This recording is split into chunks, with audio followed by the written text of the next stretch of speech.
I'm Abby Kinney, and you are listening to Upzoned. Hello, everyone. Welcome back to another episode of Upzoned, a show where we take a big story from the news each week that touches the Strong Towns conversation, and we upzone it. We talk about it in depth. I'm Abby Kinney, an urban planner in Kansas City, and today I actually have a new guest joining me, Tristan Cleveland. He is the project lead for Happy City, Strong Towns contributor, and PhD candidate with Healthy Populations Institute. And he happens to be the author of the article we're covering today, which is called The Responsibility of Building to the Street, published in Planetizen. So, Tristan, welcome to the podcast. It's great to have you. Thank you so much. I've been listening to you for so long. It's fun to join you. Yeah, it's great to have you on. Hopefully, it's not the last time. It's great having guests on, and I know Chuck's been traveling a lot, so I welcome the opportunity. Is there anything that I missed in your introduction? I No, mean, that was it'd great. be That was great to kind of for listeners to hear about the what you're interested in and the work that you're doing at Happy City and with your PhD research before we get into this sure. article. Yeah. So my PhD is studying how to redesign suburban communities to become walkable, livable places. A lot of suburbs, we're talking environments completely dominated by blank walls, by parking lots, by large walls. And you can put in a plan saying, yeah, we want mixed use buildings here, but no one will build them Yeah. because if you direct an entrance of a new building towards a sidewalk and cover up parking lots in a place where no one walks and everybody drives, that building's going to fail. So there's no incentive for anyone to build walkable buildings in a completely car-oriented context. And my research is on how to get over that basic, chicken and egg problem. How do you get the street life that can support those walkable buildings and get those walkable buildings that can support street life? How do you overcome that barrier? Well, I think the article that you wrote is such a great demonstration of that kind of thinking. So this article, it says it's entitled "The Responsibility of Building to the Street," and it's fundamentally asking about this responsibility. Really, whose responsibility is it to make sure that buildings interact with the public realm and respect and engage the public realm? And Yeah, well, so what you're talking about and the example that you use is essentially it's reminiscent of urban renewal in the United States. And I was wondering, does Canada call it urban renewal or do you have a different yeah, word for it? yeah. We had the same problem, Same the problem. same scourge. I thought it was perfect up there. It's not. Nope. Well, you've blown your cover. So the example that you use is called Scotia Square. Is that right? In Halifax, Yeah, Canada. in Halifax, yeah, my home It's city. basically an example, and we've seen it all over the US where, you have a bunch of modest, small buildings and a traditional development pattern, and they are cleared away to make way for this large scale office mall complex. And listeners can Mm, picture blank walls, a lot of concrete, parking structures, and mhm. large unwalkable blocks that are very uninviting to anybody who's walking on the street. And because of this massive redevelopment of the area, it essentially cut off, it's the north end of the downtown, correct? It cut that area off, That's and right. which caused decades of decline, and the area has had a That's right. hard time bouncing back. And that Mm. kind of gets to this underlying point of the article that the visual design of buildings and the built environment shapes where people will go and not go, and thus designers have a responsibility of building in a way that engages the street. So, Yeah, I mean that example really underlines an important point, which is that so often architectural thinkers and lots of other people think about visual design as this kind of frivolous yeah, added thing, something to do for wealthy people, that you care about if you have too much time on your hands, you yeah, know. But in fact, when you look at that building, for example, it cut off the northern part of the downtown, not because it actually put in like a physical fortification, not because it actually prevented anyone from walking north, but because it's such a dour environment that people did not want to walk there, yeah, right? So the visual design of those streets and those buildings were so poor that they changed the behavior of tens of thousands of people and undermined the economic viability of fully half of a downtown, impacting the life course and the economic prospects of tens of thousands of residents in that city for decades to come, like you mentioned. Yeah. So this is not frivolous. Yeah. This is hugely impactful on people's day-to-day lives, whether they can put bread on the table, whether they can walk down the street, and whether there's actually a corner store there for them or not, whether there's jobs available on their street. This is the stuff that matters in life. Yeah. Well, I thought in the article you raised a really interesting question about whether there is a practical function to building cities in a way that create human friendly streets. And I think Yeah. absolutely. Internally, my colleague Robert Whitman always talks about streets and the environments of streets as being value beacons, and that they actually, Mm. exude value, they connect places of value. And when you have a place where people don't want to walk, that's an incredible psychological barrier that inhibits the function of that place and its ability Well, it to becomes a value extend. sucker, Yeah, exactly. Yeah. a value I dissipator, mean, right? it's like when Because you look at areas through cities where interstates go through, right? And that is the opposite of a value beacon. It's a value right, sucker. And so, what kind of development or not development, lack of development, yeah, you get around that kind of area? You get parking lots, gas stations, just yeah, vacant lots, basically. And it's because that public realm is a value sucker. It's yeah. creating everything. It's making it an unlivable, unusable environment.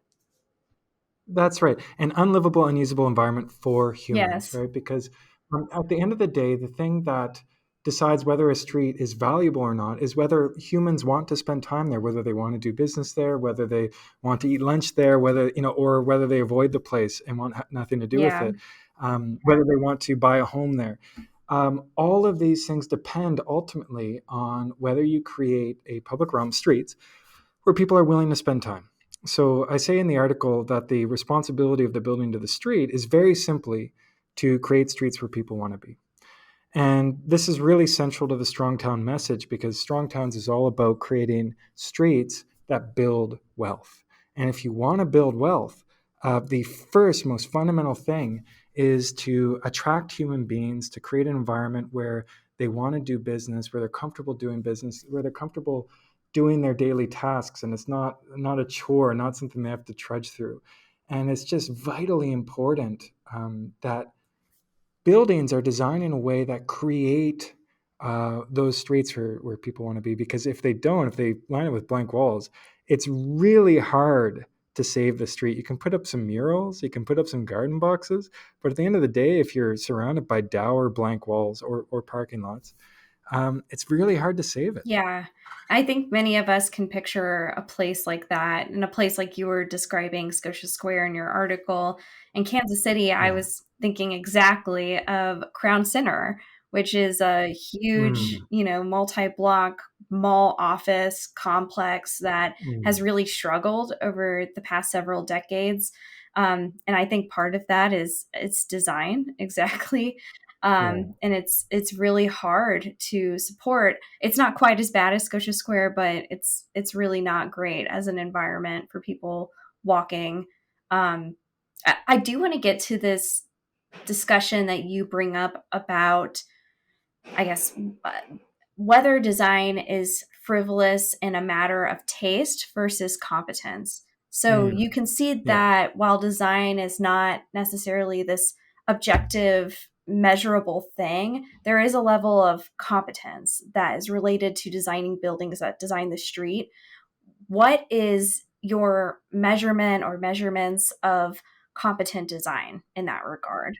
Yeah. So, in trying to make this argument that the basic function of buildings is to create human friendly streets, attractive streets, I had to tackle this idea that, well, it's just a matter of taste. It's just, beauty is to the eye of the beholder, which is the basic justification for building ugly buildings for the last century. So, we got to Right. find a way out of this logic, right? This trap. And I think it's very important to contrast two questions. One is, do you think this building is cool when I show you a photo of a building? And another question is, when I measure your behavior, do you spend time in front of this building or not? How do you actually act in reality? I'm not asking for your opinion. I'm asking objectively, what do you do when you're near this building? So I use the example of the Guggenheim in Bilbao, Spain, where it's surrounded by blank walls. It looks cool from a distance, but nearby it's just very blank, empty public spaces. And objectively, it fails to create a vibrant place. Mm. It's in a very, very vibrant city where there's lots of exciting public spaces with tons of people nearby. But the public spaces around that building, with all of its blank walls and empty plazas, um, send people away. People get through it into the building as quick as they can and then back out again. And so it objectively fails. We can verifiably test whether this creates human-friendly places or Mm. not. Now, so both these things can be true. You can both look at a photo of that building or look at it from the distance and say, I like that building. And also, the same person would not want to spend time near that building whatsoever. They're really two different questions. I compared in the article to the difference between designing a model plane to be pretty and designing a plane that can actually fly. So we can be as academic and abstract as we want about making things look cool or pretty for magazines and that kind of thing. It doesn't really matter. There's no responsibility there. Where the responsibility is in the equivalent of making an airplane that can fly, and that is designing buildings that in fact measurably create streets where people will spend time. Yeah. It makes me think of a sculpture because, sculptures can be beautiful and interesting and amazing, but if it were blown up to be a building scale, do you want to live in a city made of sculptures? Well, that's basically what postmodernism has been doing, right? Yeah. And so uh, architecture for the last almost a century now has really thought about itself as kind of a subset of sculpture. They're designing buildings to represent concepts and high ideas. Um, and Mumford pointed this out 70 years ago that they're enjoying the privileges of a sculpture without taking on the responsibility of professionals who design public streets. Yeah. And I wish people had listened to him back then. So this article, if I can say modestly, I would like this idea to completely redefine the architectural profession, Yeah. the entire profession, right? I believe strongly that when you go to university for any kind of outdoor design, architecture in particular, but landscape architecture, urban design, planning, that a central responsibility is learning the knowledge that we have. We do have. We've done lots of studies on Yeah. this, on how you can, what kind of practical interventions you can do to make sure that the exterior of that building consistently, without exception, creates those great streets. The reason why it needs to be a responsibility is because this has to be consistent. It has to be every single building has to do this correctly. I mentioned earlier that my research is on redesigning suburban communities. One of the problems there is that you might get one building that looks really nice, and if you had a dozen of those buildings on the street, then you would start to create this great place where people want to walk. But for every one building that's well designed, you get a half dozen that suck, Yeah. right? Or so many university campuses are the same, or so many downtowns. Even in the best downtowns in North America, it seems like every other building is detracting from the street instead of contributing to it. And we can't make progress on creating these streets where people do in fact want to spend time if we have such an inconsistent rate of supporting these streets. I mean, imagine, to go back to airplanes. Imagine if we were only designing airplanes that could successfully fly, half the time, Yeah. or whatever the proportion is. That's the cavalier attitude that we're approaching building design with. And it's crazy. It's so important for our economic growth, for our well-being, for our health, for social equity, to get people outside and make it possible for them to take part in their community, to have such a cavalier attitude to whether buildings are doing this basic job of creating human-friendly places is crazy. It's totally crazy. So we have to start rigorously training people on how to do this properly. Yeah, I very much agree with that. And what I appreciated about your article is that it begun to get to this uh, how the public realm and buildings interact with one another and talking about responsibility of really both. You bring up Oklahoma, Mm-hmm. and kind of the point of that story is that a good looking city is this important modern prerequisite to attracting jobs. um, and Yeah, it's getting I could to retell that story really yeah, quick. please do, because I think Yeah, it's good yeah. to kind of talk about that. Yeah. So this mayor, Ron Norick, in the late 80s was elected in Oklahoma City, and he was a no nonsense kind of guy who saw his job as bringing jobs to the city, not silly stuff like making things look pretty, right? So they heard that United Airlines needed a new facility to maintain airplanes. So they offered them everything to come to Oklahoma City and bring jobs. They tons of tax rebates. They even offered to build them the factory and did a referendum in the city and got approval to increase sales tax throughout the city to build that factory for that company. And amazingly, United said no. They built it in another city.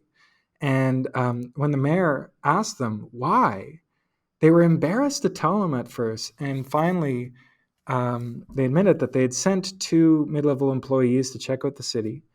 And what they reported back was a single sentence: "We couldn't imagine living there." And that killed the deal. It didn't matter how much financial incentives, how many tax breaks, whatever they were offering. It wasn't worth it to them to try to force employees to live in a city where they don't want to work, Yeah, which makes sense. I mean, how much more would you have to pay talented employees to live in a place where they don't want to live? So when you have a high quality city, it's basically like a benefit, a free benefit that companies that are located there that can offer their employees.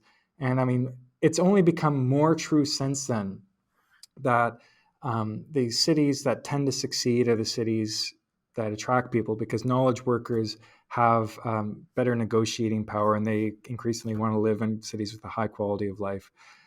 So it's really on cities to create an environment that people actually want to live in.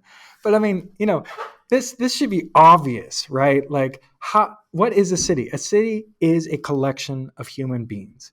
How the heck is it supposed to succeed if it sucks for humans to live there? If you want to succeed, if success depends on attracting human beings, talented human beings, then yeah, you better make your city a great place to live. right. And a street is composed of streets. Sorry, a city is composed of streets. So it's going to be really hard to do if your streets suck, and it's really hard to create great streets if your buildings suck. So the responsibility of the building of the street is this bedrock need that every designer needs to meet for cities to succeed. Well, and part of what I think is interesting about the Oklahoma story is that this actually led to a transformation of investment in their public spaces, which usually fall under the purview of engineers, and which Right. which is probably exactly the wrong person to be designing streetscapes. They're really good at engineering, but maybe not so Hmm. good at building places that people want to be. And so I think I that would say gets they're really to, good at designing yeah, highways. they're Yeah. really good at designing highways. They're probably good with technical specifications and materials, things of that nature. But public spaces and the actual design of a public realm where people want to interact, not just for driving, is exactly the wrong job, I think, for an engineer. Yeah. And it is Yeah. the other half of this equation, right? I mean, I've seen Kansas City has a ton of examples of our old downtown with these gorgeous buildings, and the street has been decimated into like a super road. And it's Yeah. totally a hostile place for people to be, despite the buildings Yeah. being what you'd like them to be. So there's two parts of this equation where architects are fundamentally controlling one part of that, and then engineers have such a strong influence on the other half of that equation. And Yeah, there's a really important need to have a responsibility to both to make this equation work. that's right. That's right. So, where I think we need to go is we have not just architects, but architects, planners, and engineers have a subset of them who are specialized for walkable communities. And I mean walkable in the absolute broadest sense for basically anything that's not a highway or a road or high speed, long distance arterial, anything that is a community where people are trying to encourage any form of travel other than just the car, but places where we're trying to build wealth on those streets. So in anywhere that's designated as walkable, this is not a highway. There should be a different set of engineers, architects, and planners who work on buildings and streets and public spaces in those places, because it's such a fundamentally different set of skills. And much of what's gone wrong in our communities in the last century has been because of people applying things that actually do make sense in car dependent environments to these walkable communities. So, designing streets based on how quickly you can move traffic and volumes, et cetera, makes sense for a highway, not for a walkable street. Architects designing buildings like their sculptures in space disconnected from buildings around them, that's fine for a car dependent environment. Planners putting in minimum parking requirements, totally fine in a car dependent place. Again, have as much parking as you want. It doesn't really matter out there. There's no other way to get around really in a car dependent area. So I do think that there actually needs to be a different set of professionals, a different different training regime, and different set of standards, and a different core set of responsibilities that define their skill set and their responsibility to the public. So that's obviously a lot to ask for, and this idea of the responsibility of the building to the street is just one piece of that. But actually, I want to make this happen. I'm trying to figure out the steps. In this summer coming up, I'm doing a workshop with the Canadian Institute of Planners, where we're going to discuss this idea of creating a national designation for walkable areas. So Hmm. it's just an idea at this point. Yeah. Um, but if you had that, then you could start to build this apparatus of specific responsibilities and specific professionals who specialize in those areas across the country. It ties back to this idea Jeff Speck has in his update to his book. He has this pledge for planners to define their commitment to stop doing these terrible ideas with planning that have ruined so many communities. Well, if you had walkable communities across the country designated as, this is where walkable planners standards apply, then something like that pledge could apply there. Like that is, there's just a different set of rules that apply in these places. That's really You interesting. can maybe cut out that Yeah. bit. Uh, well, that's really interesting. I love that idea of having a clear distinction with professionals, and not even just for architects, but engineers and maybe even developers, people who are engaged in building the not just the public realm, but also buildings. Um, yeah, that's really interesting. I'd love to see something that is very unified. I think the Congress for the New Urbanism is the closest I've seen to a Yeah. multidisciplinary effort that kind of looks like that, but I've never seen any NACDO as well. official designation. Yeah. Yeah. It's actually, it relates back to Chuck Marone's distinction between streets and roads, right? Yeah, I mean, roads are kind of for these car dependent environments outside communities, and streets are for these environments inside communities. So it's kind of taking that basic distinction and up to the whole level of the community and saying, hey, this requires a different set of skills. Yeah. Well, I hope that we get to that. I hope maybe you can come back on and follow up with us on either this podcast or maybe the Strong Towns podcast to talk about that workshop and where that effort is going. Yeah, would love that. Well, wonderful article. I'm glad we were able to get connected. We'll leave it there, but before we finish today, it is time for the Down Zone, which is the part of the show where we can share anything that we've been reading, watching, listening to, anything that's been occupying our time these days. I'm just going to throw it right to you and ask you, what have you been up to?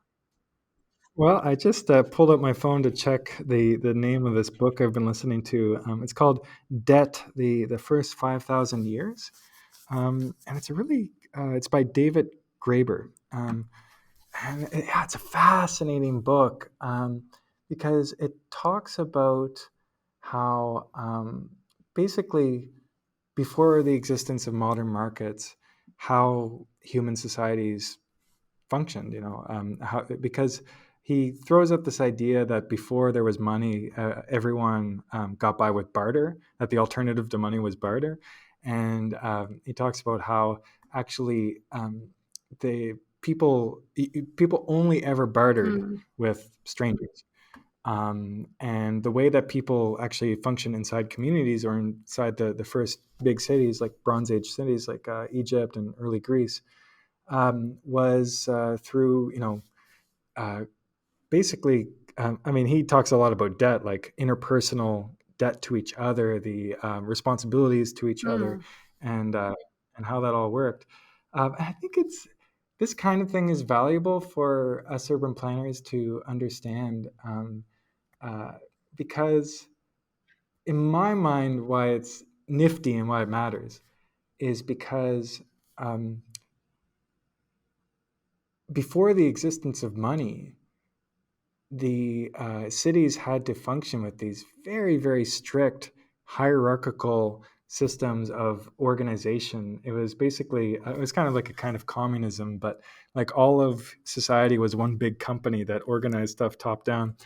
And money has made it possible for people to, complete strangers to serve each other's yeah. needs. So I find it really valuable to understand how society, if you want to understand how society works right now, you actually have to go back and look at what existed when none of this existed. And you can learn a lot about how crazy it is that we live in cities with tens of millions of people with no, a lot of it happens with no top down organization at all. Yeah, that's really interesting. That sounds like a book that's definitely worth reading. I should say that that's kind of my take on it. He's, ends up in the end of the book being totally anti-capitalist, and it kind of goes off the rails for me. But the anthropology, the ancient history Yeah. stuff is wonderful. No, the ancient history is really interesting, and yeah, that's Yeah, that's funny. Well, yeah. I listen to a lot of books that are nonfiction. And right now I've decided to switch it up and I'm listening to a historical fiction novel called Gentlemen in Moscow by Amor Cool. Tolls. And it takes place just after the Bolshevik Revolution, and it's about this Russian aristocrat who's basically sentenced to house arrest in a hotel in Moscow for the rest of his life. And the story, and I haven't gone through it, so if you've read it, don't give me any spoilers. But it's basically about his life being It imprisoned. was the butler. Yeah, right. It's about being imprisoned in this hotel and his experience over many decades and mastering those circumstances as society changes around him and the Mm, interactions with the people that he has over time. So it's I find it really interesting. I'm at the point right now where I haven't gotten far enough, I think, to really understand the full scope of the book and I guess the message that it's sending. So nobody send me any messages. Apparently, it's a really popular and good book. So I want to come to my own conclusions first. But so far, it's been really intriguing. And I don't know a lot about Russia and Russian history. So it's just been interesting to mm. read it from this or learn about it from this kind of fiction perspective. Yeah, it's such a fascinating culture and civilization. Yeah, historical fiction in general is an underappreciated genre, right? Because it's often you learn more than trying to read a history book, which is expresses things in really abstract terms. Yeah. One of my favorite books is Shogun, which transports you into Japan, and you just learn so much about Japanese culture and how they actually lived, and how much honor was just such a huge thing in their society 400 years ago. Well, and I would Um, imagine that and I could not get writers, that from a history book. yeah, definitely not. And I would imagine that writers of historical fiction, and this may not always be true, but I would Right. imagine that they try to be as true to the time as possible. Well, I think it's important to know, right? Yeah, Because some absolutely are, and I'm sure there's a ton of trash out there. But all the stuff that's good enough to have been recommended to me has always been really wonderful. exactly. Yeah, this was recommended to Yeah, me, and it's been really good so far, and it's just interesting. The only thing I've really known about Russia besides current events is a just looking at pictures of Moscow because it has really beautiful architecture, and so that's been kind of a fascination of mine. I'm not sure if I'll ever go to Moscow now that things are not going great over there, but it looks like a beautiful city, and it's fun to kind of learn about the history of different countries through this medium. So yeah. I'm open to recommendations for historical fiction. That may be what I'm getting into these days.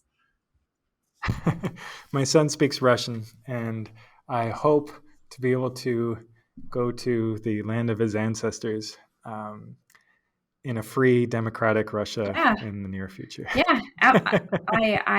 I hope that for your son, truly. Thank you. Well, we'll end it there. Thanks again for joining Thank me you. today. And thanks everybody for listening to another episode of Upzoned. Keep doing what you can to build a strong town. Thanks, Tristan.